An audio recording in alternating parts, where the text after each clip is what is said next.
Hello, dancers, dance teachers, and lovers of all things dance. Miss Shauna back here to unpack the past month of dance.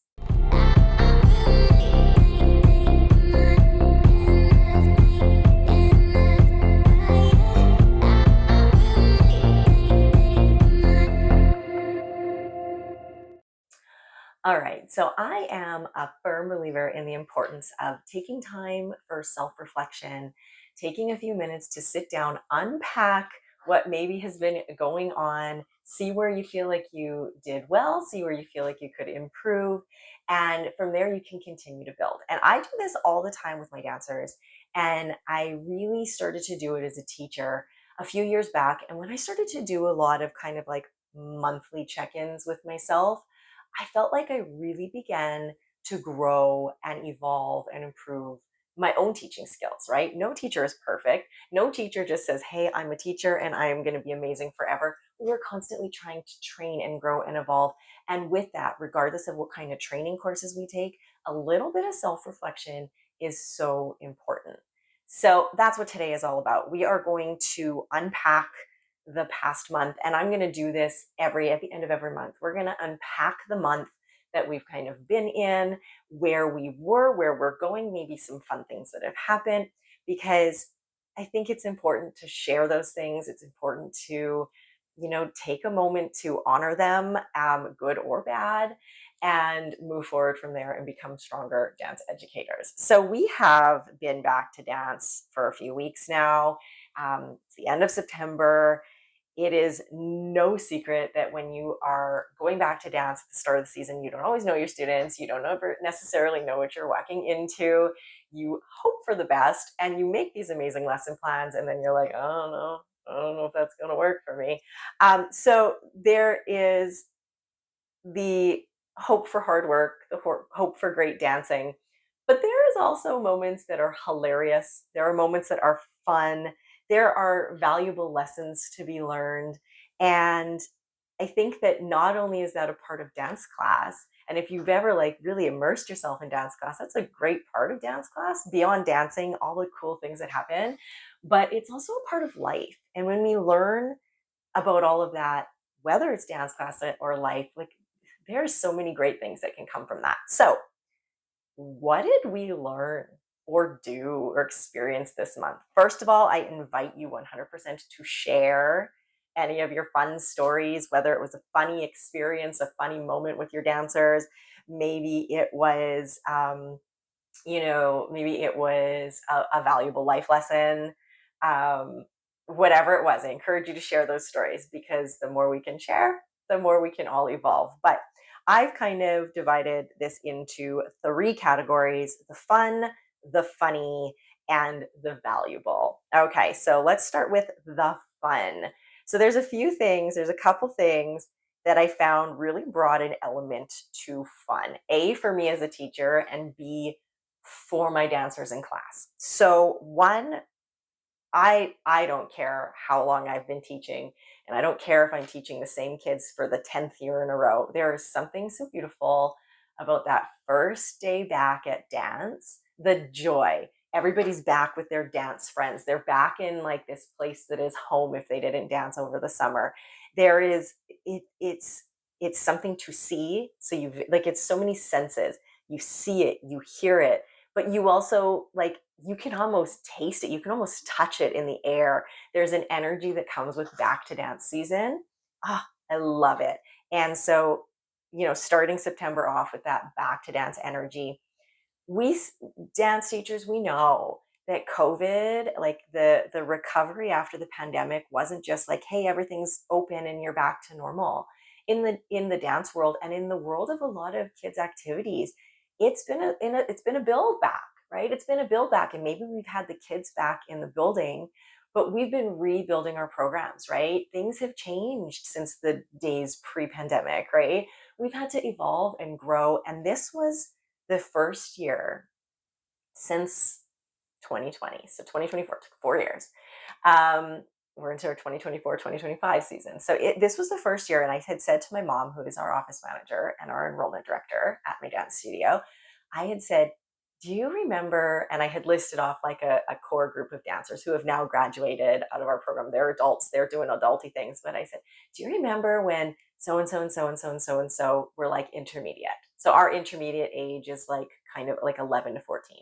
Do you remember when they were our core group of intermediates? My mom's like, yeah. And I was like, do you remember the joy and excitement and just enthusiasm that they brought, their desire to be in the studio and their desire to grow and thrive and be with each other? Do you remember that energy? And she's like, yeah. I was like, this is the first year where I feel like we have a giant group like that again. And it's not that in the past 4 years we didn't have a group like that, but I wouldn't have described it as giant. And I wouldn't have described it as the same energy because they first came back into intermediate and they had to wear their masks and they had to be 6 feet apart. And this is the first year where it's just full on immersed in dance. And it's like this amazing joy and energy that comes with it. And I'm so happy. It felt really good. And it trickles up. I guess it goes up and it trickles down. And so there's these kids who are just bringing the best of themselves, and it is so infectious, and I absolutely love that. So that I find is really, really fun. Also fun is, and I think I may have touched on this, can't remember now because we're into a few videos now, but I like to shake up the energy in the room. And of course, I don't have any here, but let's just for a visual, this is actually sticker sheets and none of them are the same. But what I do is I have playing cards, and they're little like they have dancers on them, and they have like first position, second position, third position. They have demi plie, they have releve, and they have like multiple colors. So there's like the pink, kind of like suits would think of like a game of like a playing card deck. And they have like your suits. So these ones have different colors. So I've decided to go with pink and green. I don't know, it just seemed right. And so there's like a pink first position and a green first position. And we get the point. They have their match. It's like a matching game. So I will take the cards and I will lay them down for spots at the bar or spots on the floor.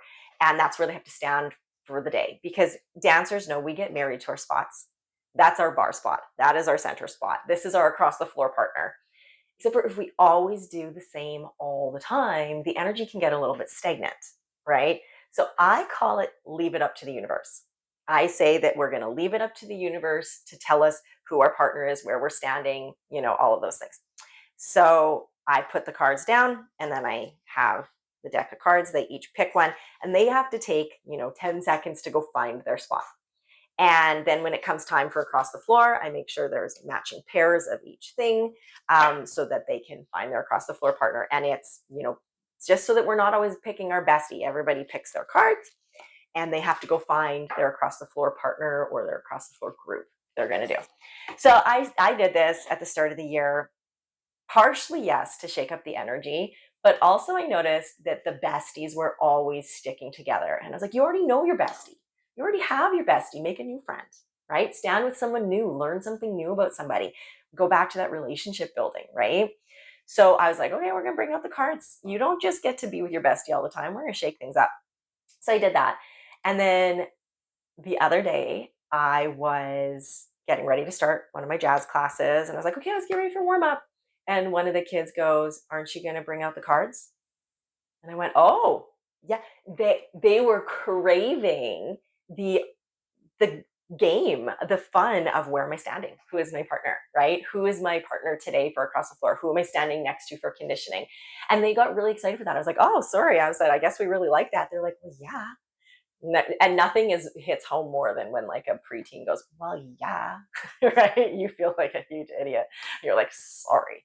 But it was really great to know that they found that fun. And so we're going to keep implementing that, leaving it up to the universe, figuring out where we're going to stand, who our partner is, all of that fun stuff. So that was two fun things that I thought was really great. And I also thought that, and maybe this goes into the valuable as a lesson being learned, but with the idea of shaking up the energy, using the playing cards, leaving things up to chance, I think it really helps your dancers learn that like nothing has to be perfect every single day. You don't have to always have the same partner to succeed. You can grow and evolve in a different spot in the room, and like change is okay, right? And I think that is really important because sometimes we don't like change. We don't like things that are different. And so being able to say, hey, change is okay, is a good lesson to be learned. All right, let's talk about the funny, because I always have funny moments with my dancers. But there were a couple funny moments, and one of them that just really made me chuckle is, I mean, first of all, if you've ever tried to understand how a 4-year-old's brain works, I've been trying for years. I can't. But there's some cute things that happen in there. So we were starting a class, little preschool class, 4-year-olds, and we were every week we have a theme. Every if they run, I have little 8-week programs with these preschool kids, and every week kind of has like a theme for like our creative exploration, right? And so one of the things were things in the sky, right? We were talking about things in the sky. And so every kid kind of gets to tell me what's something in the sky. And we were stretching. So we were taking things out of the sky and putting them to our toe, taking things out of the sky, reaching forwards. Like we were doing seated second stretches. We were doing all the fun things, right? So, one of the clouds, birds, and then the next kid, very excited, hand up high in the sky, a tiger. And I was like, oh, yeah. And I'm like, well, tell me more, right? Because one of the valuable things we're going to talk about later is it's not my job to squash your creativity. Let me give you a chance. Tell me about this tiger in the sky. Well, listen, she had thought this through. The tiger in the sky had wings, and it was this magical cat that flies in the sky. And I was like, hey, listen, then that tiger lives in the sky. That's not the funny part of this story. The funny part is the next kid was so confused by there being a tiger in the sky that when I got to her, she puts her hand up and she goes, um, a rainbow? Like questioning everything she knows about the sky. And I I couldn't help but chuckle. And I was like, absolutely a rainbow.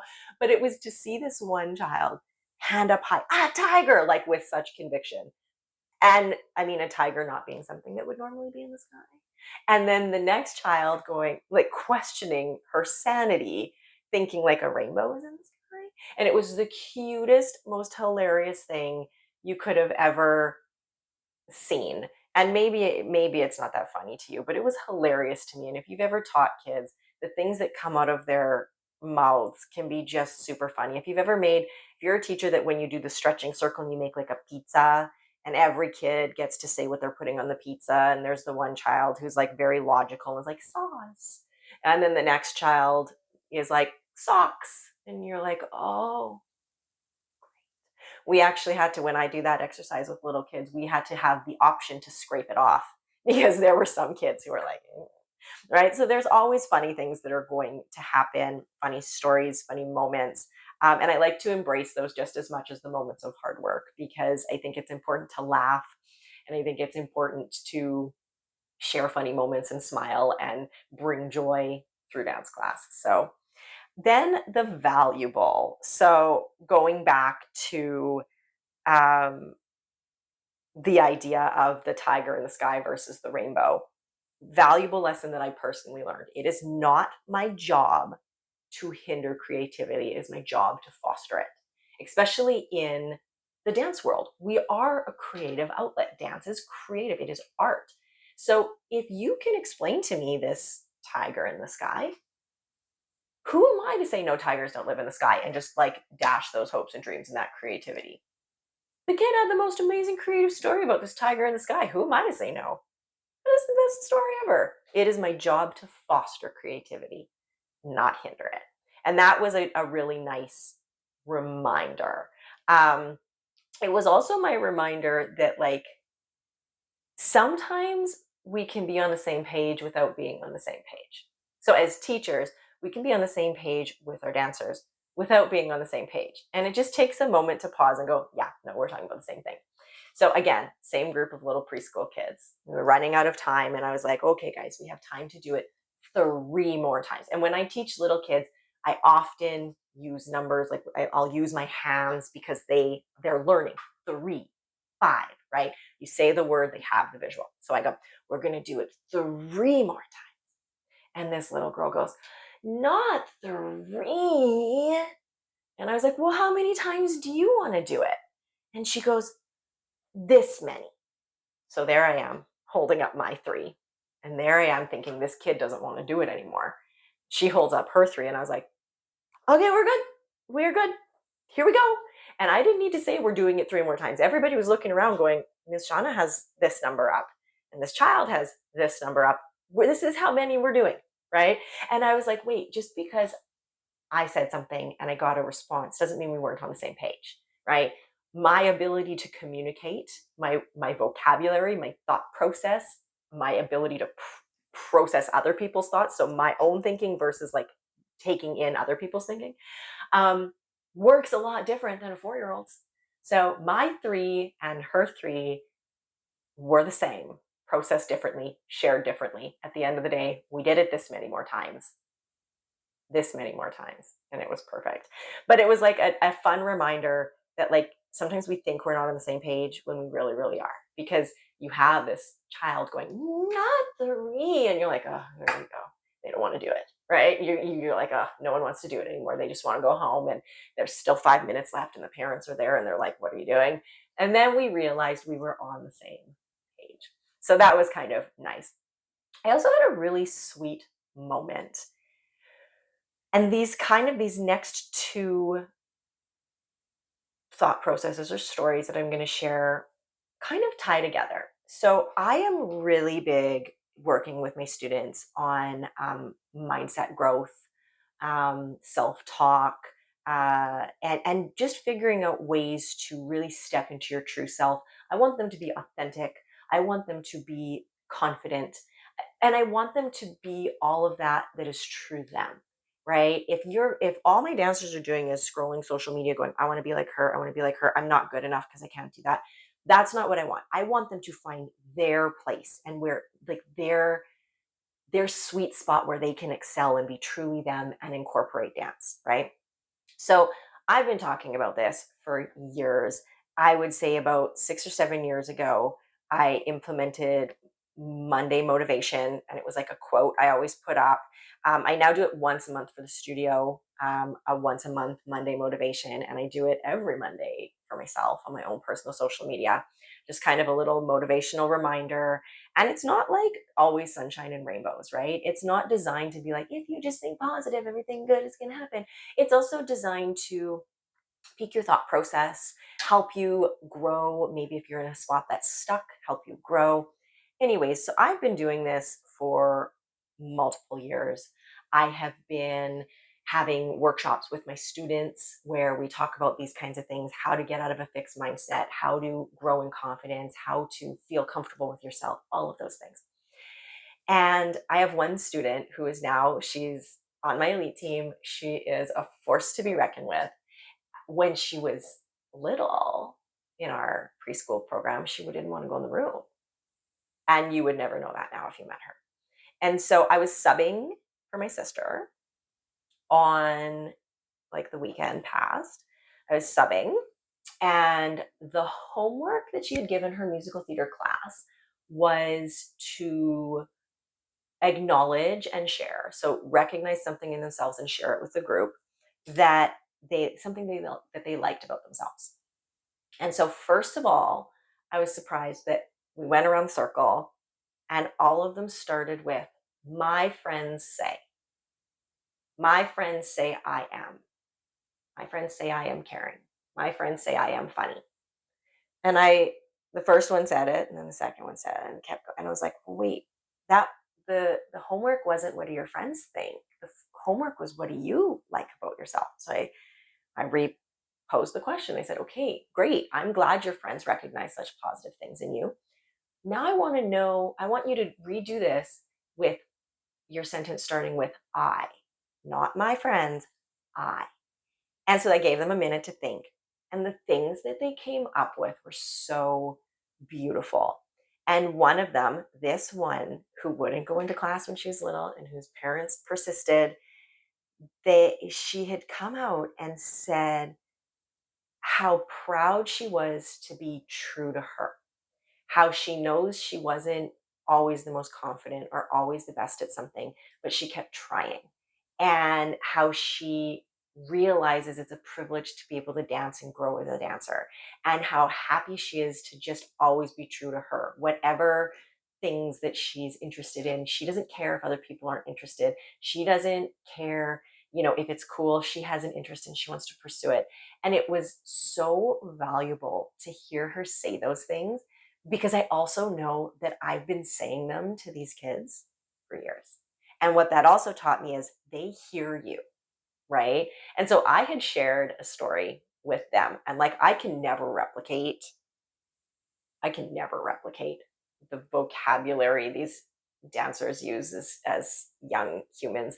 We talk different, we speak a different language.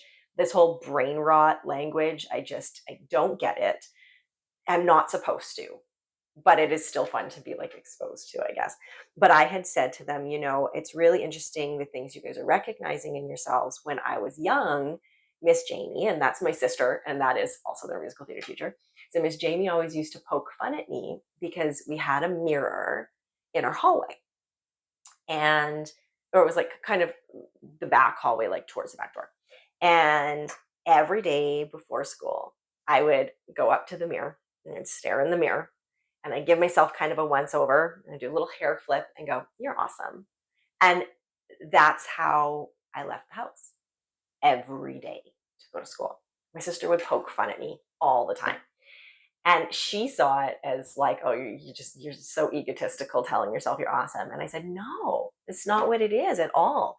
I shouldn't expect to go through my day waiting for someone to tell me how awesome I am. It has to start with me."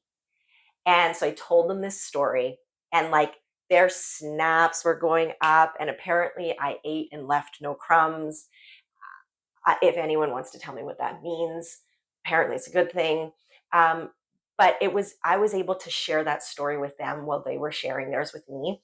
And we were on the same page. We were speaking the same language and they were listening. And I think that that's so valuable to know that the stories you share can really impact your students, and the lessons you're teaching beyond just how to plie properly really impact your students. And that really came to fruition while I was subbing that class. Um, I also learned that if I'm organized and prepared, so I wrote this down. If I'm organized and prepared and 100% invested in the class, then anything anything is possible. So my lesson plans have been awesome. I have set the tone. We did tons of goal setting. We've been able to tie it in the progress like over just a few weeks. I had to say to my class the other night, a group of senior jazz dancers, I was like, if this is how we're progressing, and this is the youngest group of senior jazz dancers I've like ever had. But if we're progressing like this in the first few weeks, like whew, we are on fire. And I like to pretend to be the fire emoji. So I like do, and they laugh at me, but whatever. Again, going back to it's fun to share laughter, right? But I came in with a little bit of fire, and I came in organized and prepared. And that really trickled into them. It set the tone for those dancers. Also, flip side, I was subbing. I was subbing.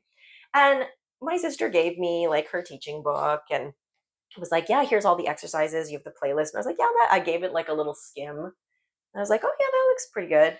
And then I never looked at it for like another week. And then the day I was subbing was like such a crazy day. I was like, "Okay, it's time to go teach." And then I was like, "I don't know any of this." And I was a little bit frazzled, and the dancers had to help me like unpack, like figure out the exercises they've really only done once. But they did. They were able to. We were able to work through it. We could laugh at me when I couldn't read my sister's writing or whatever. But had I taken the time maybe the night before to review some of that, to put the music on, to actually walk through the exercise going like, okay, this is what it is, great. I didn't do that. And I noticed the difference, right? When I went in prepared versus when I didn't. So lesson learned, when you're subbing, like take a minute to read the lesson plan through a little bit better, because it wasn't that my sister left me a bad lesson plan. It was that her and I lesson plan a little bit differently. And had I taken a little more time to read through in preparation, would have gone a lot better. I could have made some notes for myself, anything like that. So note for next time. I don't always do a ton of subbing for what it's worth. And this isn't an excuse. This is just like a statement. I don't do a ton of subbing because I do run the studio and we have a great staff of so many talented people who can sub. But we only have so many teachers who can sub at the senior dance level. And that was what I was teaching, right? So when I sub, I need to make sure that I come in with the same amount of gusto that I come in with for all of my other classes. So there were a lot of great moments for the start of the year. There is like my dancers have fire and they are hilarious. And apparently I am not ever supposed to use the word yacht ever, ever. And it's weird to me. This goes back maybe into the funny. So normally I always just say your booty, right? That's the way I say your butt, unless I'm using the proper muscular terms, right? Your booty, right? That's always been my word. And I guess the dancers would prefer me to use a word that is true to me than me try to use the word yap. I can't even say it without laughing. One of them was like, please don't. Please just use booty. I was like, okay. But I've also learned that using some of this, I guess it's called brain rot language. I don't know, some of this brain rot when I'm trying to get their attention, because as soon as I use it, everybody's just like full attention on me. So that's really helpful. But there's been a lot to experience with the dancers. There's been a lot of really great setting the tone. I am certain, like the first few weeks were great, like all positive. I'm feeling really good. I feel great about our enrollment.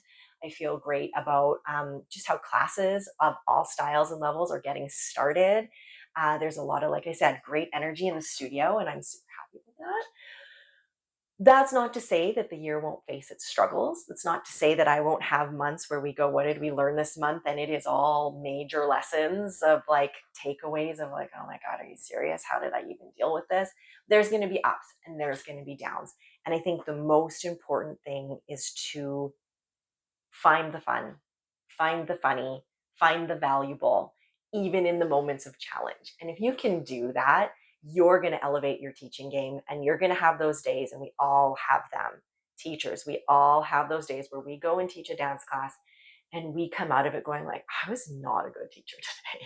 I did not teach at my best today. And you have two choices when that happens. You can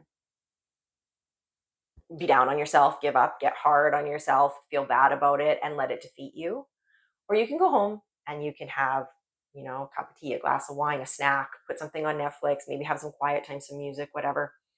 Let it process and give yourself a moment to say, today I wasn't my best, but tomorrow I'm going to be better.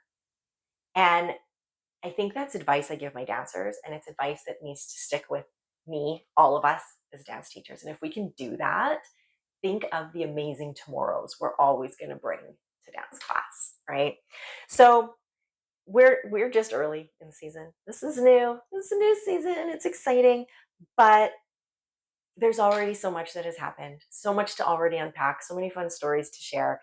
And I look forward to more and more and more unpacking and sharing fun, funny, and valuable with everybody. So that's all I got today. That is my unpack. If you have stories to share, if you have fun, funny, or valuable things that came into your kind of first month back at the studio, please share. Please share those things, because we all got to enjoy it together, right? Create that collaborative community, have some fun together. Other than that, that's all I've got for you today. So thank you for tuning in and sharing some of these special moments with me, letting me tell you my stories. Remember, not three, and this many are still three. Tigers can live in the sky. So do rainbows. There are lots of valuable lessons. Enjoy that positive energy that your dancers are bringing. Shake it up with a game of playing cards, leaving it up to the universe, whatever you're doing. And until next time, just keep on dancing, keep on shining, and I'll see you soon.